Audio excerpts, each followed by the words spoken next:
Welcome to COSE Small Business After Hours by the Greater Cleveland Partnership, a podcast where Northeast Ohio entrepreneurs discuss their business journeys and candidly share what keeps them up at night. In each episode, our hosts, Megan Kim, Executive Director of COSE, and Kevin Johnson, Chairman of the COSE Board, interview local business people to hear their entrepreneurial journeys and the successes and challenges they've encountered along the way. Now here are your hosts, Megan and Kevin. Thanks for joining us for another episode of COSE Small Business After Hours, our podcast that talks about entrepreneurs, their stories. We learn about their successes, their challenges, and their journeys. This has become one of our favorite things to do. My partner here, Kevin Johnson, managing partner of Next Gen Interactive and COSE Board Chair, and I'm Megan Kim, Executive Director for COSE, and we have some cool guests with us here today, and Kevin will introduce us to get us started. Hey everyone, good morning. Megan, thank you as always. Great to be here for another episode of COSE After Dark. Today, we have another great company with us. We have CMIT Solutions, and the owners of that company, Ed and Marianne Cordiano. So welcome both of you to this episode. We are so interested and so excited about having you here. Thank you. We're excited to be here. Let's talk and let's get started introducing your company and your journey. Let's talk a little bit about how you got here. Sure, absolutely. I'll get started. So I actually grew up in New Jersey in a very entrepreneurial family. My parents, who are Irish and don't cook, started an Italian restaurant. So that just gives you an idea of my crazy background. So we owned a few other companies, businesses when I was growing up. So grew up in that kind of frenetic world. And then, did the corporate America thing for a while and then branched out and started doing my own consulting. And then years ago, Ed and I met in Chicago. And we had always talked about, since the moment we got married, about having our own business. And so in 2017, the timing was right, and we started kind of exploring different options. And really, we just happened to kind of stumble upon a franchise consultant who told us about several different franchise options, and one of which was CMIT Solutions. And CMIT for us just really rang, it was something we felt like we could get passionate about, mostly because at some point in our career, both of us had worked for a small company where we saw the technology drain when things weren't going well, and really saw how much a company like CMIT Solutions could help small to medium-sized businesses, keeping them productive, most importantly, keeping them secure in this crazy cybersecurity world that we're living in now. So that's kind of how I evolved, and then Ed can talk to you a little bit. So I have a slightly different. I'm from Northeast Ohio originally. Grew up on the east side. Locally, I like to say local born and bred. Went to Lake Catholic, stayed here for college, and got my degree at my engineering degree at CASE. And same kind of track though as Marianne did the corporate thing for many years. That corporate track actually took me to Chicago. I moved for the company to Chicago, where ironically I continued my education while there. And one of the things that I got while getting my MBA at Kellogg, I got into the entrepreneurial track. And that's where, my family I wasn't growing up in an entrepreneurial family, but that's kind of where it started with me. And then after getting that degree, I actually left the bigger corporate America and went to work for a very small company in the Chicagoland area. And once again, that's where I got exposed to. I mean, it seemed like once a month we were getting hacked of some sort. Yeah. And we would always joke, call the guys, they'll come out, and they did whatever on the server and, spent a little bit of time to clean things up. And that's where, it really spoke to me that something like this really can make an impact on the small business community. So wanted to get back here to Cleveland and Northeast Ohio for all it has to offer. And, we were able to do that. And as Marianne said, in 2017, the timing was right to look. We looked at a lot of different avenues. Franchise just was a small piece of it at the time. And it just kept growing and growing and growing. And then when we took a look at it and the clientele and what we were doing, and truly to use a buzzwords, the value proposition that we could have and what we had to offer really spoke to us. And that's kind of how we got started. I love it. Your background is very similar to mine. Very Excellent. similar to mine. So I know that story to a certain extent, and certainly can identify with it. Let's talk about what you guys do for your clients. What do you do for your clients? What I'll use the value proposition, but why? I have a good feel for what you all do and why, but I think it's important, particularly in this day and age, where IT is a challenge, where for small businesses and mid-sized businesses, it's very challenging, and they need assistance, they need help.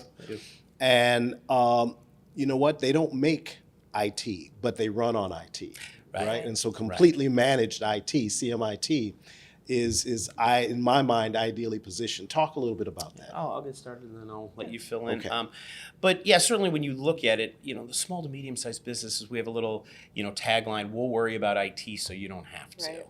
And, so what does that mean? I mean, that means the devices that you're working on, desktops, laptops, that could mean a server. A lot of companies, smaller businesses don't have servers. Things are in the cloud. All of that needs to really be managed in today's environment. With a foundation of security, wiring a building for Wi-Fi and making sure that the Wi-Fi is good and secured and not just sitting there and open for everybody to see. These are all part of that buzzword infrastructure. And we provide that to our clients, and we provide it in a secured manner. So once again, these are small businesses that might have a widget, a service, a product, whatever it is. That's what they know.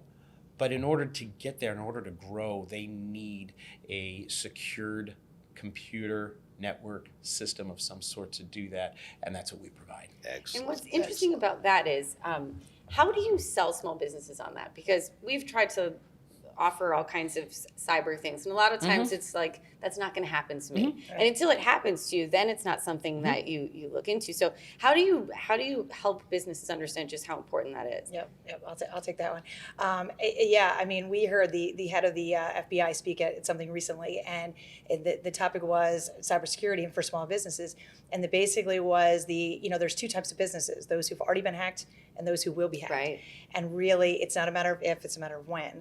And so really, I mean, our business model is all about being proactive, not reactive. So, in the past, it was always the break fix model. We're about proactively putting things onto your computers, your servers, installing firewalls, putting those preventative measures in. And really, we can show the cost analysis of what could be. In fact, I just did a presentation yesterday where I was kind of running through some numbers in terms of, how much ransomware, the average cost of ransomware, the average downtime for your employees sitting around when they can't get anything done.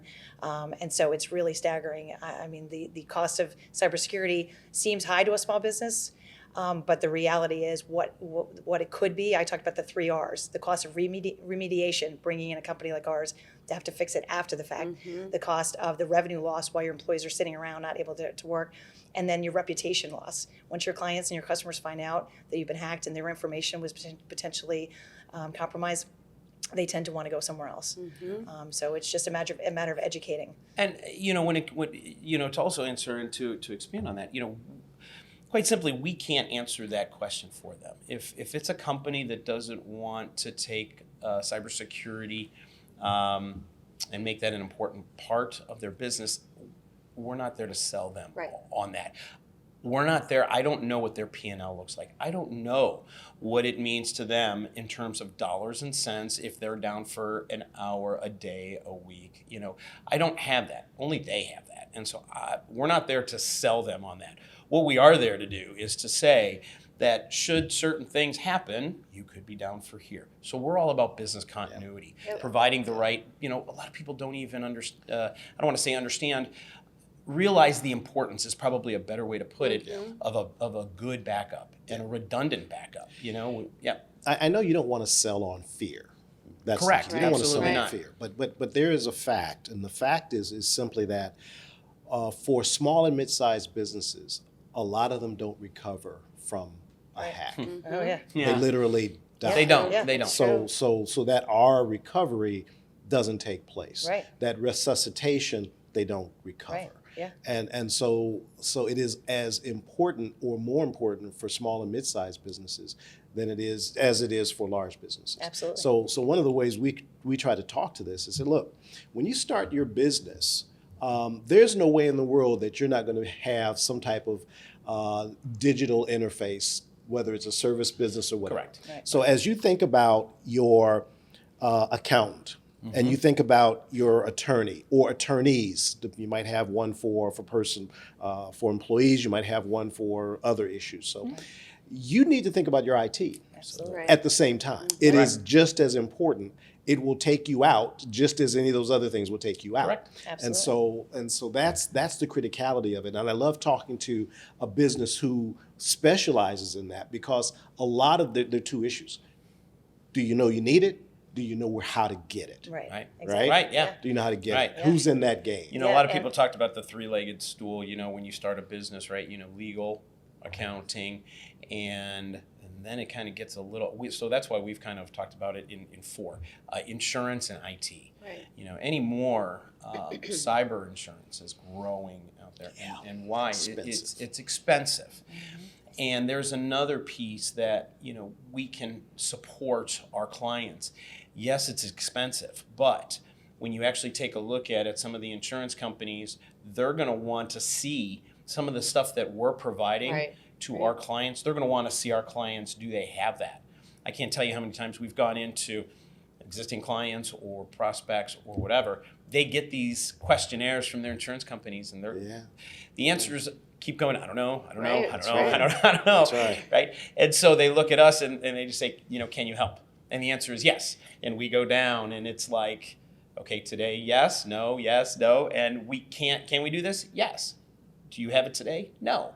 And so those are the sorts of conversations continuing on that as companies build their business and entrepreneurs build their business, that they need to know and understand, and CMIT can help them with that. Let's talk about another I beer. just Go want to ahead. get back to your point real quick, Kevin, about closing of the businesses. Yeah. There's a statistic out there, and there's multiple sources. 60% of small businesses go out of business within 6 months of a cyber attack, and that's a sad reality. But that is a statistic they just cannot recover. Yeah. So to get to your point, and what's nice about our model is that it's a flat monthly rate, and so when small businesses have budgets, and they're looking at their year and they're saying, we're going to spend this much on the attorneys and on the accountant and on marketing, and so basically being able to plan for IT and know how much it's going to be per month is a nice aspect that we're able to provide. That's good. Affordability is an issue, Sure. right? Absolutely. Small businesses are always focused on that bottom line, cash flow. How can I afford to do this? And, Right. and so you kind of just spoke to that issue of how to plan for it. But do you do anything special to entice small businesses and say, look, you can do this, you can afford this? There's you can't afford not to do it, Right. but there's also how do I afford to do it? Right. And so I don't know whether you guys do anything to address So that. one of the things we do with our prospects and small businesses that we walk into is we can perform an audit, as long as they're willing to have us do that. And some of the times you don't know what you don't know sometimes, and we bring some of that stuff to the surface. Did you know that this is a threat factor? Did you know that this is not secured? Did you know you're not backing up this area of your business? Did you know you've got this hard drive sitting over here with this amount of data on it, and it's not even connected to it's not being backed up. If it were to be, taken, or whatever, you've just lost that information. And once again, it's just kind of feeding the prospects and the clients with information that then they can use to hopefully make the right decision for their business. And to your point about the being that group of advisors, when I think about your business, there has to be so much trust there between you and the small business owner, because kind of giving that up and kind of letting you in and opening the kimono, I mean, you have to have a really strong partnership with the businesses you work with, I assume. Sure, absolutely. We do. I mean, our motto has been from day one. I mean, we started this franchise in a new territory, so we've grown it year over year, despite COVID, and we've continued to grow every year. And because of the know, like, and trust. Yep. We got out there and we got out in the community and got involved and really built up relationships, and now it's basically referrals because of that trust. And so that's been key, because technology is a very personal thing. I mean, we're getting into their to their computers, into their business, right. And we also like to be a resource for our clients. So if one of our clients comes to us and says, hey, I need some HR help, or do you know an accountant or an attorney? We like to be that resource. Yeah, I mean, and really, when you look at it, we don't consider ourselves a vendor to our clients. Right. We want to be viewed as a partner. If they don't want that, maybe it's not a good fit potentially. But yeah, we're truly partners with our clientele. We're there to try to help them, partner with them, and so that we can in both directions develop that kind of trust, as you put it. And really, that's part of when you take a look at it, the strength of CMIT. One of the things is we're one of over 200 offices across the U.S.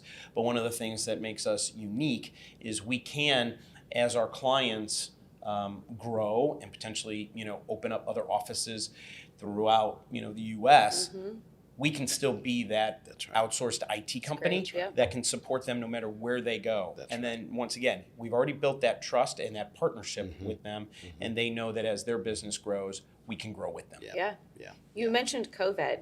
How did COVID change the business at all? I mean, did businesses start thinking a little bit more about their technology? I assume you had remote workers, you had people bringing their computers home. I mean, did that shift the business at all? Yeah, sure, absolutely. Yeah, so our clients, I mean, obviously COVID happened pretty quickly. Everybody had to kind of scramble. I mean, we were set up remotely, our company from day one, so it wasn't an issue on our end, but several clients called and said, we got to send our employees home, so what do we need to do? So we definitely got everybody set up in home environments and really made sure that they were secure in home environments. Because what a lot of people I don't think realize was, just because you pick up your laptop and bring it to your house, I mean, teaching them about, securing their home Wi-Fi and things that they can do to make sure that if they're VPNing in, that that's secure. So we also put together some tips for working remotely and sent it out to clients. And then actually a couple of the chambers we were involved in asked for copies of it to get it out to their employees to really spread the word on some things that people can do working remotely from more of a home environment, not to go into public places and using public Wi-Fi and just, things that all the dangers and all the things that we think about on a daily basis, but most people are not necessarily thinking about all those kind of things. And luckily all of our clients, we've got an extremely high client retention rate, which is one of our successes that we're proud of. But a lot of that was because we are there for them, and they have all stayed in business and have a lot of them have grown over the last year and a half, which we're blessed to be able to say that. Yeah. So also to grow on that on that thought, certainly hybrid models came more and more. Right. Some are working from the office. Obviously, if you're a manufacturer, you're not going to be able to go 100% remote, so you still need people, in the brick and mortar and in the space. So how does that model look and feel and work? You started getting more and more into the BYOD, the bring your own device. What does that mean to a business? There's certainly a ton of risks and dangers involved with that. Everybody, the whole VPN world kind of exploded. Oh, well, I'm VPN, as long as I'm using a VPN, I'm good. And we had to kind of help our clients understand that VPNs are good as long as everything's secure on both sides of that VPN tunnel. And what does that mean? And so there were certainly a lot of acronyms that came out during COVID and a lot of ways to do business. And once again, we just provide that bit of consulting and making sure that while working from home is great and provides a lot of flexibility, let's make sure that it's being done securely. Let me step back a second and talk about a couple of things, and I'm gonna go back to something you said, Marianne, where you talked about the fact that your parents were entrepreneurs. They opened an Italian restaurant, but they weren't restaurateurs. They weren't cooks or anything like that. It was the entrepreneurial spirit, the opportunity, and let's get this done. You are a technology person, but you weren't necessarily an IT person. Okay, and I can relate to that. I've run IT and telecom along with engineering for companies before I left the corporate world, but I wouldn't consider myself an IT person. I know my way around. But how did you decide to go into a business that was a deep dive? And that was a bit entrepreneurial, a bit familiar, but okay, there's a gap between what I need to know and what I know. How do I step into that? And I want to talk to our listeners about that type of decision making. I'll get started because we've done that, and I appreciate that. Yeah, certainly. So first and foremost, it was once again bringing back the value. I knew that this model was providing a great deal of value to a client, right? You can say, oh, we're creating the greatest pen, and this pen will never explode and all that. That's nice. But when you start talking about literally protecting people's livelihoods, because as we were saying, you mentioned it earlier, right? Some people don't recover from an attack. And so the value was there. So first and foremost, the other piece truly was, when you take a look at it, I had the understanding from an IT perspective of what was involved, but you're right, I'm not the person you don't want me working on your computer as an example, right? But let me give you one of the things that one of our clients came to me and said, and he said, look, one of the reasons why I really like working with CMIT, he has the utmost trust in our technical team. And whatever they're going to do for that client, he trusts them and he knows that they're going to get it done right. But he also knows that he's going to be talking to me on a daily basis or a weekly basis or whatever that case might be, and not our tech team. Right. And to use his way, he goes, if I had to talk to your tech team, I'd go crazy. But what it really takes is, with that partnership, is being able to take what's going on down here, as I call it, in the weeds, pull it up to the 30,000 foot level, my client is the owner of a company, the president of a company, the CFO. Sometimes we're talking to the directors of IT because we become that person's toolbox for a bigger company. That's right. So certainly he or she can get into the weeds. But when I'm talking to a president or a CFO or whatever, they want to keep things very high level, and that's one of the things that, going back to your point, yes, I'm not down there in the weeds. I can understand it, where I can pull it back and get it to a conversation. All that stuff that we're doing on the IT side, pull it back to a conversational piece to say, here's what we're doing for you. And they appreciate that. Thank you so much for that perspective. Sure. Marianne, what do you think? What are your thoughts on that? Yeah, so when we first spoke to CMIT Solutions, we said, obviously Ed's got the engineering background. My background was actually in human resources and recruiting in corporate America. And they said, honestly, it's really being able to sit across the table from a business owner and listen to their pains and frustrations and help them come up with the solutions that are going to work for their particular business. And so we said, well, we can definitely do that. Yeah. And we can hire great techs, which we've done, and really put the two together to provide the solutions for each of our particular clients. And I think that's the key. You mentioned it, the word value.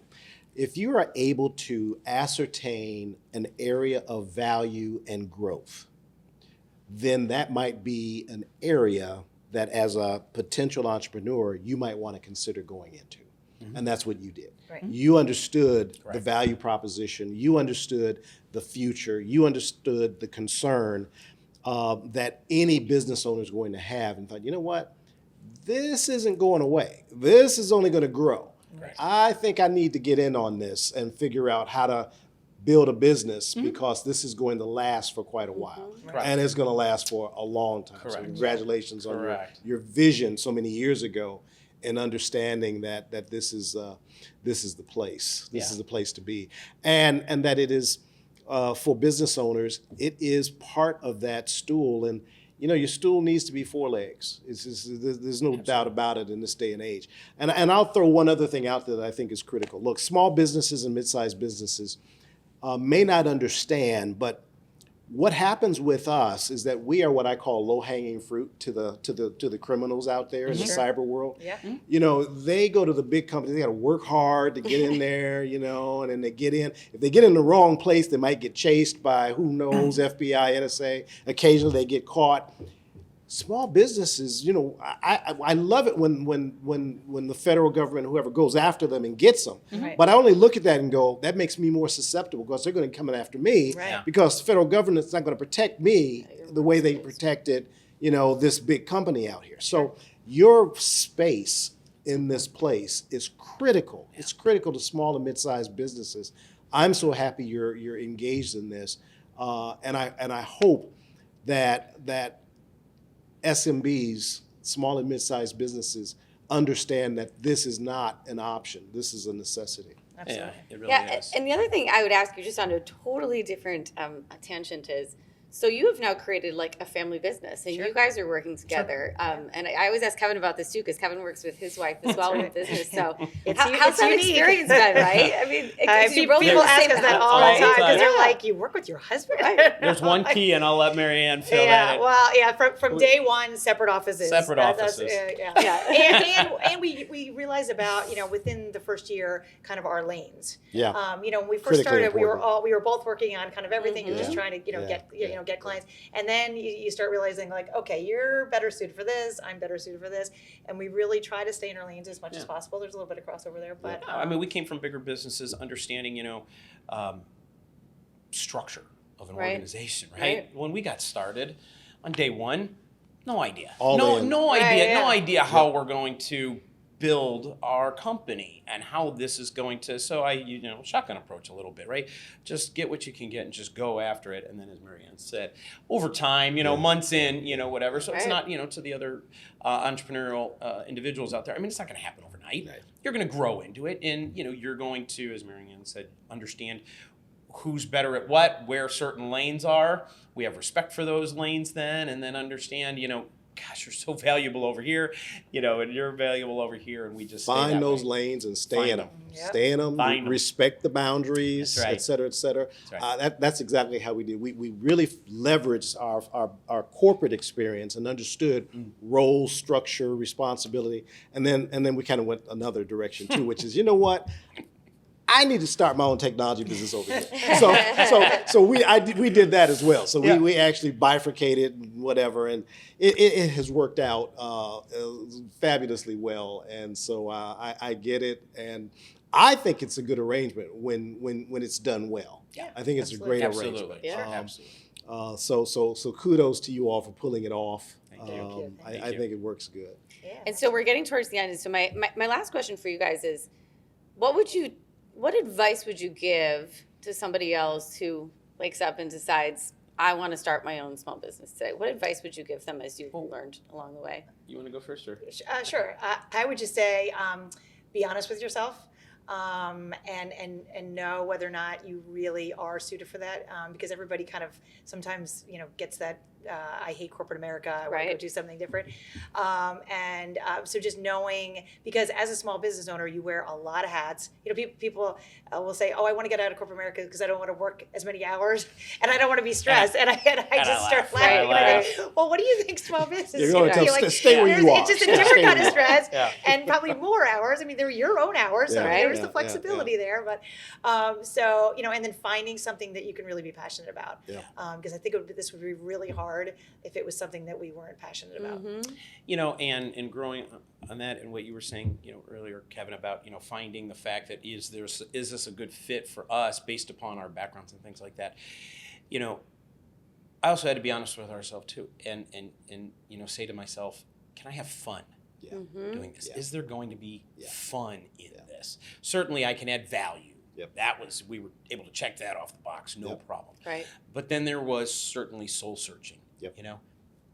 Am I going to be okay with getting up at 5 o'clock in the morning, 4 o'clock in the morning, staying up till 10 o'clock, 11 o'clock, midnight, doing certain things for a client, for our business, and this is what our business is, and this is what our product is, and this is who we're doing it for. And asking myself, and Ms. Mary Ann said, being honest, with myself after we took a look at certainly other avenues we could have gone. This one kept coming back, and the answer, kept coming back. Yes. I can have fun doing this. I can add value, but the value needs to come with fun. And am I having fun doing it? And it all grows from that partnership. So that's the way I would kind of answer that as well. And I'm going to put one thing on top of that as we close out. I'm going to say kudos, total agreement with everything you said. But a lot of the things that you talked about are, am I comfortable at, working at 10 to 9?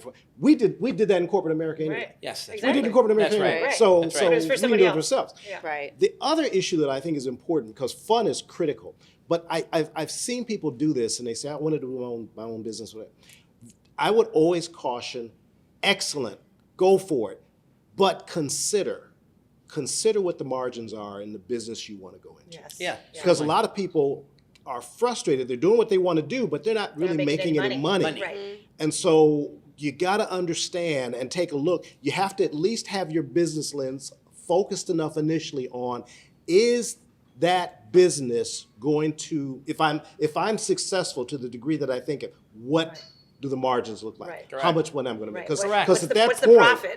what's the profit? Otherwise- What's the profit? What's the Because point otherwise? if you don't do that, you Correct. will do a lot of work and be extremely frustrated. Correct. And you're doing nothing wrong. It's Right. simply that the margins in your Margins, business Yeah. are the margins in your business. Right. Period. Absolutely. Exactly, Yeah. exactly. And you could certainly tweak those within a certain percentage, but Yeah. overall, the industry margins are the industry Yeah, margins. yeah. And so, do you understand them, and can you live with them, knowing what the high level, what the top line's going to be? Here's where your margins are going to be. Does that make sense? Does to that you? make sense to you? Yeah. Absolutely. Can you maintain the standard of living you've become accustomed to? Correct. Can you increase that? Correct. But if you can't, you need to think about what we talked about. What's the value of the business you're trying to start? Because if it's valuable to others, then I can sell it, and then those margins will probably look good. Absolutely. That's right. Great advice. Wonderful conversation. Thank you, Marianne and Ed, for joining us. Sure. Kevin, for always having us. love hanging out with you and doing these podcasts. So thanks for joining us for another podcast, and we will see you on the next one. Thank you. Thank you. Thanks for joining us for this episode of COSE Small Business After Hours, a podcast by the Greater Cleveland Partnership. Make sure you visit cozy.org, where you can subscribe to the show and find information about COSE membership.